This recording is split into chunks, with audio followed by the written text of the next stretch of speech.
लखनऊ के बाहरी इलाके में स्थित एक पुरानी हवेली थी, जिसे लोग शापित महल के नाम से जानते थे। कहते थे कि वहाँ रात में अजीब आवाज़ें आती हैं और जो भी अंदर गया वह कभी वापस नहीं आया।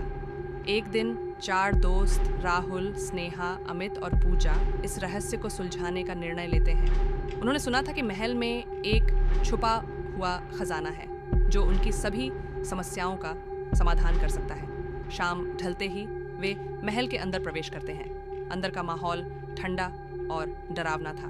दीवारों पर पुराने चित्र थे जिनकी आंखें जैसे उन्हें घूर रही थीं। चलते चलते वे एक बड़े हॉल में पहुंचे जहां एक पुराना पियानो रखा था।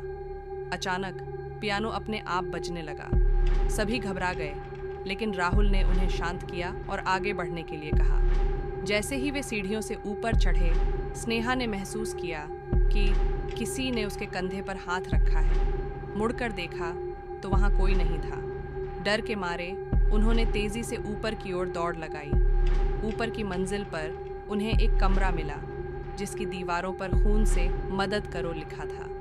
कमरे के बीचों बीच एक पुरानी कुर्सी पर एक गुड़िया बैठी थी जिसकी आंखें लाल थीं। अचानक दरवाज़ा अपने आप बंद हो गया और कमरे में अंधेरा छा गया। अमित ने टॉर्च जलाने की कोशिश की, लेकिन बैटरी खत्म हो चुकी थी।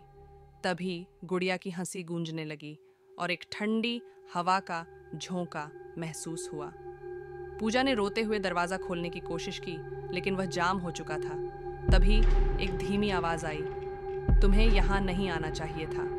सभी ने देखा कि एक धुंधली आकृति उनके सामने खड़ी थी जिसकी आंखें जल रही थीं। वह आकृति धीरे धीरे उनकी ओर बढ़ने लगी। डर के मारे सभी चिल्लाने लगे। अचानक दरवाज़ा खुल गया और वे बाहर की ओर भागे। महल से बाहर निकलते ही उन्होंने पीछे मुड़कर देखा तो महल गायब हो चुका था। उस घटना के बाद वे चारों कभी भी उस इलाके के पास नहीं गए। शापित महल का रहस्य आज भी अनसुलझा है और लोग कहते हैं कि जो भी वहां जाता है वह कभी वापस नहीं आता।